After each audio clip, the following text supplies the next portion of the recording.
Halo sahabat GHK, apa kabar hari ini? Pernah nggak sih, baru aja gajian, belum sampai pertengahan bulan, uangnya sudah habis entah kemana? Rasanya baru tanggal muda, tapi dompet dan saldo rekening sudah mulai menipis. Kalau pernah mengalami hal itu, tenang saja. Kalian nggak sendirian. Banyak orang menghadapi masalah yang sama. Bahkan, ada yang bilang, gajian itu cuma numpang lewat, datang sebentar, lalu pergi begitu cepat. Yang jadi pertanyaan, kenapa ya bisa begitu? Jawabannya sederhana. Seringkali masalahnya bukan terletak pada besarnya gaji, tapi pada bagaimana cara kita mengelola uang tersebut. Tanpa pengaturan yang jelas, uang terasa seperti menguap begitu saja. Akhirnya, sebelum akhir bulan, kita sudah bingung mencari cara untuk bertahan. Padahal sahabat, mengelola keuangan itu sebenarnya tidak serumit yang dibayangkan. Dengan beberapa langkah sederhana, kita bisa membuat keuangan terasa lebih terarah, lebih tenang, dan tentu saja lebih siap untuk masa depan. Mengatur uang bukan berarti kita nggak boleh menikmati hidup. Justru dengan mengatur keuangan, kita bisa punya ruang untuk kebutuhan, hiburan, sekaligus tabungan. Di video GHK kali ini, kita akan bahas 3 langkah sukses mengelola keuangan. Tips ini mudah dipraktikkan, bisa dilakukan siapa saja, dan sangat membantu agar sahabat nggak lagi merasa uang selalu cepat habis. Jadi, simak sampai selesai ya, karena siapa tahu inilah awal perubahan besar dalam hidup sahabat. Yuk, kita mulai. Langkah pertama, atur anggaran prioritas. Sahabat GHK, hal pertama yang harus kita lakukan supaya keuangan lebih sehat adalah punya anggaran bulanan. Banyak orang berpikir, uang saya pas-pasan, untuk apa repot-repot bikin anggaran? Justru karena uang terbatas, kita semakin perlu mengaturnya dengan bijak. Kenapa anggaran itu penting? Bayangkan kita mau pergi ke suatu tempat yang belum pernah dikunjungi. Tapi kita tidak membawa peta, tidak membuka GPS, dan tidak tahu arah jalan. Apa yang terjadi? Bisa-bisa kita nyasar, muter-muter, buang waktu, tenaga, bahkan bensin. Nah, begitulah kondisi keuangan tanpa anggaran. Uang datang, lalu mengalir begitu saja tanpa arah yang jelas. Akhirnya hilang entah kemana. Dengan anggaran, kita punya peta perjalanan keuangan. Kita tahu kemana uang akan dialokasikan, apa yang harus diprioritaskan, dan mana yang bisa ditunda. Anggaran membuat kita mengendalikan uang, bukan malah uang yang mengendalikan kita. Metode 50-30-20, cara praktis mengatur anggaran. Cara paling sederhana dan sudah terbukti ampuh adalah metode 50-30-20. Prinsipnya mudah. 50% untuk kebutuhan pokok. Ini mencakup pengeluaran wajib yang harus dipenuhi. Makan sehari-hari, listrik, air, transportasi, cicilan, dan biaya hidup dasar. 30% untuk keinginan. Inilah porsi untuk menikmati hasil kerja kita. Misalnya jalan-jalan, nongkrong bersama teman, nonton film, atau belanja barang yang diinginkan. 20% untuk tabungan atau investasi. Inilah bekal masa depan, dana darurat, tabungan rumah, pendidikan, atau bahkan persiapan pensiun. Contoh penerapan. Biar lebih mudah, mari kita ambil contoh. Misalnya penghasilan sahabat 5 juta rupiah per bulan. Dengan metode 50-30-20, pembagian anggarannya adalah 2,5 juta rupiah untuk kebutuhan pokok, 1,5 juta rupiah untuk keinginan, 1 juta rupiah untuk tabungan atau investasi. Kedengarannya sederhana, bukan? Tapi efeknya luar biasa. Dengan cara ini, uang tidak hanya habis begitu saja, melainkan terbagi sesuai fungsi masing-masing. Bedakan kebutuhan dan keinginan. GHK punya tips penting. Selalu bedakan antara kebutuhan dan keinginan. Kebutuhan adalah sesuatu yang harus dipenuhi agar hidup kita tetap berjalan. Contohnya makan sehari-hari, bayar listrik, biaya transportasi, atau biaya sekolah anak. Keinginan adalah hal yang sifatnya tambahan. Makan itu kebutuhan, tapi makan di kafe mahal setiap hari jelas keinginan. Sesekali boleh, bahkan penting untuk menyenangkan diri sendiri. Tapi jangan sampai jadi kebiasaan yang menguras dompet. Kalau sahabat bisa mengendalikan keinginan, otomatis kondisi keuangan akan lebih sehat. Ingat, Hidup bukan tentang menahan diri dari semua kesenangan, tapi tentang menempatkan prioritas dengan bijak. Tips praktis membuat anggaran. Nah, bagaimana cara memulai membuat anggaran bulanan? Berikut beberapa tips praktis. Catat pemasukan dan pengeluaran. Tuliskan semua sumber penghasilan sahabat, lalu catat juga semua pengeluaran. Jangan hanya yang besar, pengeluaran kecil pun harus dicatat. Karena seringkali justru kebocoran keuangan terjadi dari hal-hal kecil yang dianggap sepele. Gunakan aplikasi keuangan atau buku catatan. Kalau sahabat lebih nyaman dengan teknologi, banyak aplikasi pencatat keuangan yang bisa membantu. Tapi kalau lebih suka manual, cukup gunakan buku kecil atau kertas. Yang penting adalah konsisten. Tetapkan prioritas. Dahulukan kebutuhan, sisihkan untuk tabungan, baru sisanya untuk keinginan. Dengan begitu, tabungan tidak akan terabaikan. Evaluasi tiap bulan. Cek kembali anggaran yang sudah dibuat. Apakah sesuai rencana atau justru banyak meleset? Dari evaluasi ini, sahabat bisa memperbaiki di bulan berikutnya. Manfaat punya anggaran. Dengan anggaran yang jelas, sahabat akan merasakan banyak manfaat. Uang lebih terarah, tidak habis tanpa jejak. Tabungan dan dana darurat bisa terkumpul secara konsisten. Hidup lebih tenang karena kebutuhan pokok selalu aman. Keinginan tetap terpenuhi tanpa mengganggu keuangan utama. Anggaran bukan sekadar angka di atas kertas. Ia adalah panduan hidup finansial agar kita bisa lebih bijak menggunakan penghasilan. Sahabat GHker, membuat anggaran itu memang butuh waktu untuk terbiasa. Di awal mungkin terasa merepotkan, tapi percayalah, lama-lama sahabat akan merasa lebih ringan. Dengan anggaran, kita tidak lagi bingung uang habis kemana. Kita punya kendali penuh atas keuangan sendiri. Ingat, tujuan kita bukan sekadar menghitung angka, tapi membangun kebiasaan baik agar uang bisa bekerja sesuai rencana. Dengan begitu, kita tidak hanya sekadar hidup dari gaji ke gaji, tapi juga sedang membangun masa depan yang lebih tenang, aman, dan sejahtera. Jadi, mulai sekarang, yuk buat anggaran bulanan sahabat. Bisa tulis di kertas, catat di buku, atau pakai aplikasi di ponsel. Mulailah dengan metode sederhana 50-30-20. Kalau dilakukan dengan konsisten, sahabat akan terkejut betapa besar perubahan positif yang akan dirasakan dalam hidup sehari-hari. Langkah kedua, bangun tabungan, dana darurat. Sahabat GHK, setelah kita belajar langkah pertama dalam mengelola keuangan yaitu mengatur anggaran dengan bijak, kini kita masuk ke langkah kedua yang tidak kalah penting. Membangun tabungan dan dana darurat. Banyak orang semangat menabung di awal, tapi seiring berjalannya waktu, tabungan itu sulit sekali terisi. Kenapa? Karena kebanyakan orang menabung dari sisa uang belanja. Polanya seperti ini, gajian dipakai untuk kebutuhan sehari-hari, dipakai untuk keinginan atau gaya hidup baru, kalau ada sisa, ditabung. Masalahnya, seringkali tidak ada sisanya. Betul kan? Akhirnya, menabung hanya jadi wacana, bukan kenyataan. Rahasia menabung dengan benar. Makanya, ada trik sederhana tapi sangat powerful. Tabung dulu di awal, bukan di akhir. Begitu gajian masuk, langsung sisihkan minimal 10-20% dari penghasilan untuk tabungan. Anggap saja tabungan ini sebagai tagihan wajib yang harus dibayar ke diri sendiri.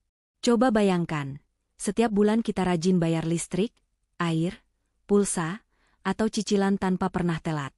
Nah, tabungan juga harus diperlakukan sama.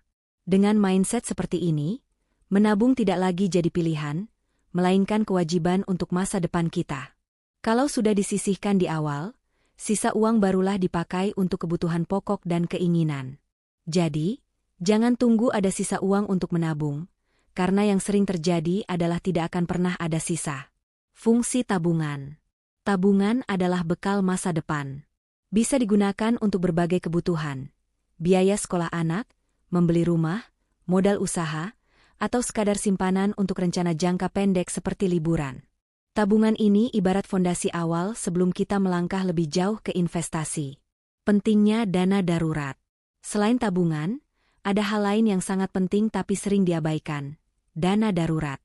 Kenapa dana darurat ini penting? Karena hidup penuh kejutan, dan tidak semua kejutan itu menyenangkan. Tiba-tiba sakit, kendaraan mogok, laptop atau HP rusak, atau bahkan kehilangan pekerjaan. Kalau tidak punya dana darurat, jalan keluar yang sering dipilih adalah berhutang. Padahal, utang justru bisa menambah beban keuangan dan membuat kita semakin stres. Dengan adanya dana darurat, kita bisa menghadapi situasi tak terduga dengan lebih tenang. Tidak perlu panik, tidak perlu pinjam sana-sini, dan kondisi keuangan tetap stabil. Berapa besar dana darurat yang ideal? Besar dana darurat disesuaikan dengan kondisi hidup kita. Untuk yang masih lajang, idealnya adalah 3-6 bulan pengeluaran bulanan. Untuk yang sudah berkeluarga, sebaiknya menyiapkan 6-12 bulan pengeluaran bulanan. Contohnya, jika pengeluaran sahabat setiap bulan 3 juta rupiah, maka dana darurat yang ideal adalah 9 juta rupiah sampai 18 juta rupiah. Jumlahnya mungkin terlihat besar, tapi jangan khawatir. Dana darurat ini bisa dikumpulkan bertahap. Tidak harus langsung terkumpul sekaligus. Yang penting adalah mulai dulu, meskipun dari jumlah kecil. Ingat pepatah, sedikit demi sedikit, lama-lama menjadi bukit. Di mana menyimpan dana darurat? Karena sifatnya darurat, dana ini harus bisa dicairkan dengan cepat, aman, dan tidak berisiko tinggi. Beberapa pilihan terbaik antara lain. Rekening tabungan khusus yang terpisah dari rekening harian, agar tidak tercampur dengan uang belanja. Reksadana pasar uang, yang relatif aman, liquid, dan bisa ditarik sewaktu-waktu. Jangan simpan dana darurat di deposito jangka panjang, karena butuh waktu mencairkannya dan biasanya terkena penalti kalau dicairkan sebelum jatuh tempo. Apalagi di instrumen berisiko tinggi seperti saham atau kripto, karena nilainya bisa naik turun drastis, dan kalau pas butuh, bisa-bisa malah rugi. Manfaat punya tabungan dan dana darurat. Dengan memiliki tabungan dan dana darurat, kita akan merasakan ketenangan finansial. Bayangkan kalau suatu hari tiba-tiba ada kebutuhan mendesak, sahabat bisa langsung mengambil dana darurat tanpa harus mengganggu rencana keuangan utama atau berutang. Selain itu, tabungan memberi kita rasa aman karena ada pegangan untuk masa depan. Dana darurat memberi rasa tenang karena kita siap menghadapi risiko yang tak terduga. Kombinasi keduanya membuat keuangan kita lebih sehat, lebih stabil, dan lebih tahan banting. Tips agar konsisten. Supaya tabungan dan dana darurat benar-benar terisi, berikut tips praktis yang bisa sahabat coba. Gunakan auto debit. Set otomatis agar setiap gajian masuk, langsung dipotong untuk tabungan. Pisahkan rekening. Jangan gabungkan tabungan dengan rekening harian. Tetapkan tujuan. Misalnya tabungan untuk DP rumah, dana darurat untuk minimal 6 bulan pengeluaran. Dengan tujuan jelas, kita lebih semangat. Rayakan progres kecil. Setiap kali dana darurat naik 1 juta, beri apresiasi ke diri sendiri agar semakin termotivasi. Sahabat GHacker, ingatlah bahwa tabungan adalah bekal masa depan, sedangkan dana darurat adalah pelindung dari kejutan hidup. Kalau dua-duanya sudah disiapkan, keuangan kita akan jauh lebih kuat, stabil, dan siap menghadapi apapun. Jadi mulai hari ini, jangan menunggu besok atau menunggu gaji besar untuk menabung dan menyiapkan dana darurat. Mulai sekarang, mulai kecil, dan lakukan dengan konsisten. Karena keberhasilan keuangan bukan ditentukan dari seberapa besar penghasilan kita, tapi dari seberapa disiplin kita mengelolanya. Langkah ketiga, investasi atau proteksi diri. Sahabat GHacker, setelah kita belajar 2 langkah penting dalam mengelola keuangan, yaitu mengatur anggaran dengan metode 50-30-20 serta menyiapkan tabungan dan dana darurat, kini kita masuk ke langkah ketiga yang tak kalah penting, investasi dan proteksi diri. Menabung memang menjadi pondasi dasar. Tapi sahabat, ada satu kelemahan besar jika uang hanya kita taruh di rekening tabungan, nilainya akan terus tergerus oleh inflasi. Inflasi itu ibarat pencuri halus yang setiap tahun mengurangi daya beli uang kita. Contohnya, dengan 100.000 rupiah beberapa tahun lalu mungkin kita bisa membeli banyak kebutuhan, tapi sekarang nilainya terasa jauh lebih kecil. Jadi kalau uang hanya disimpan tanpa dikelola, kita justru bisa kehilangan nilai realnya. Inilah alasan utama kenapa investasi itu penting. Investasi itu untuk semua orang. Banyak orang beranggapan bahwa investasi hanya bisa dilakukan oleh orang kaya atau yang punya penghasilan besar. Padahal kenyataannya, investasi itu bisa dilakukan oleh siapa saja. Mahasiswa, pekerja muda, orang tua, sampai kepala keluarga, Semuanya bisa menyesuaikan pilihan investasi sesuai kemampuan dan profil risikonya. Kuncinya bukan pada seberapa besar modal awal, tapi pada kemauan untuk belajar dan konsisten menanamkan dana. Nah, dalam dunia investasi, kita mengenal istilah profil risiko. Profil risiko ini menentukan instrumen investasi yang cocok untuk kita. Konservatif. Jika sahabat lebih suka aman, stabil, dan tidak ingin banyak risiko, pilihan investasi seperti deposito atau reksadana pasar uang bisa menjadi solusi. Hasil atau return memang tidak besar, tapi relatif stabil. Cocok bagi pemula atau bagi yang ingin memastikan uang tidak banyak terpengaruh fluktuasi pasar. Moderate, sedang. Jika sahabat cukup berani ambil risiko menengah demi hasil yang lebih tinggi, bisa mencoba reksadana campuran atau obligasi. Return yang didapat biasanya lebih baik dibanding deposito, tapi risikonya juga sedikit lebih tinggi. Agresif. Nah, untuk sahabat yang siap menghadapi naik turunnya pasar dan berorientasi pada keuntungan jangka panjang, bisa mempertimbangkan saham atau bahkan kripto. Tapi ingat, jangan asal ikut-ikutan tren atau FOMO. Pastikan sahabat benar-benar paham cara kerjanya, risikonya, dan jangan menginvestasikan seluruh uang hanya pada satu instrumen. Prinsip utama dalam investasi. Sahabat, satu hal penting yang perlu kita garis bawahi, investasi itu untuk jangka panjang. Jangan berharap bisa cepat kaya dari investasi. Kalau ingin cepat kaya tanpa belajar, itu namanya spekulasi, bukan investasi. Investasi yang sehat justru membutuhkan waktu, kesabaran, dan konsistensi. Mulailah dengan jumlah kecil. Misalnya, sisihkan 10% dari gaji atau penghasilan bulanan untuk investasi. Nanti, ketika penghasilan bertambah, sahabat bisa meningkatkan jumlah investasinya. Ingat, yang paling penting bukan besar kecilnya modal, tapi kebiasaan yang konsisten. Proteksi diri dengan asuransi. Selain investasi, ada satu hal lagi yang sering dilupakan oleh banyak orang, yaitu proteksi diri dengan asuransi. Sahabat, sehebat apapun kita mengatur keuangan, musibah bisa datang kapan saja tanpa diduga. Biaya berobat sekarang semakin mahal, dan tanpa proteksi, tabungan serta investasi yang kita kumpulkan bertahun-tahun bisa habis dalam sekejap. Asuransi berfungsi sebagai tameng keuangan. Ada beberapa jenis asuransi yang penting. Asuransi kesehatan. Ini adalah proteksi dasar yang wajib dimiliki oleh setiap orang. Dengan asuransi kesehatan, kita tidak perlu panik jika suatu saat harus dirawat atau menjalani pengobatan.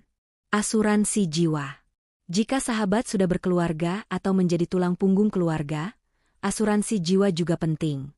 Fungsinya untuk melindungi keluarga dari risiko finansial ketika pencari nafkah utama mengalami musibah. Asuransi aset. Jika sahabat punya rumah, kendaraan, atau usaha, proteksi aset juga bisa dipertimbangkan agar nilai yang sudah dibangun tidak hilang begitu saja ketika terjadi bencana atau kerusakan. Kombinasi yang kuat, tabungan, investasi, dan proteksi. Bayangkan sahabat punya dana darurat yang siap dipakai saat keadaan mendesak, investasi yang terus bertumbuh untuk masa depan, dan proteksi yang menjaga ketika risiko datang. Dengan kombinasi ini, keuangan sahabat akan jauh lebih kuat, stabil, dan siap menghadapi masa depan. Tujuan akhir dari mengelola keuangan bukan hanya sekadar punya uang banyak. Lebih dari itu, kita ingin merasa aman, tenang, dan bahagia bersama keluarga. Karena uang hanyalah alat. Nilai sebenarnya ada pada bagaimana kita menggunakannya untuk menciptakan hidup yang lebih layak, lebih tenang, dan lebih bermanfaat. Jadi sahabat GHK, langkah ketiga ini jangan sampai diabaikan.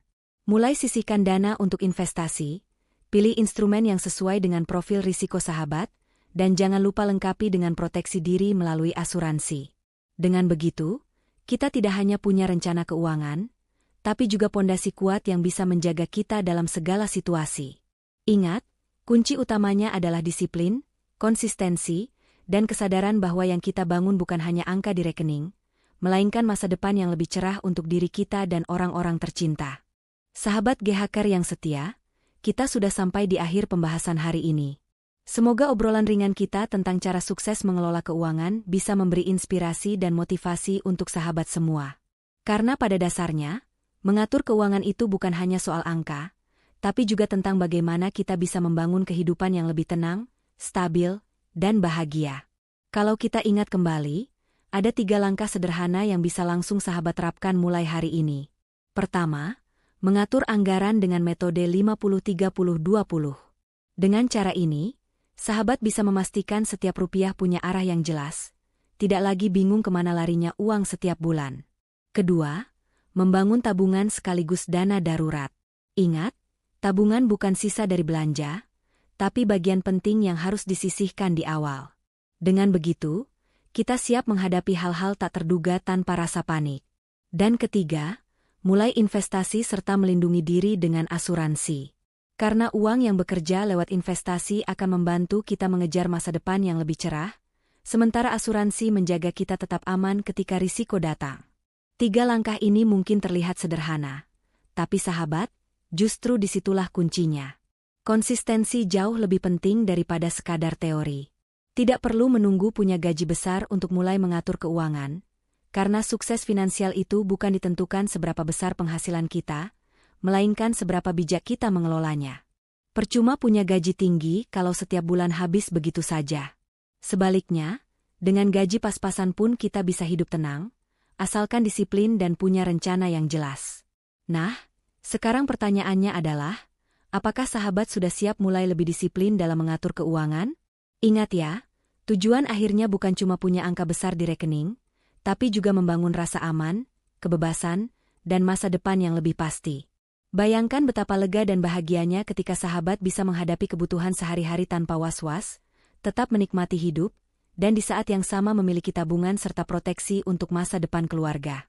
Kalau sahabat merasa video ini bermanfaat, jangan lupa untuk menekan tombol like sebagai bentuk dukungan.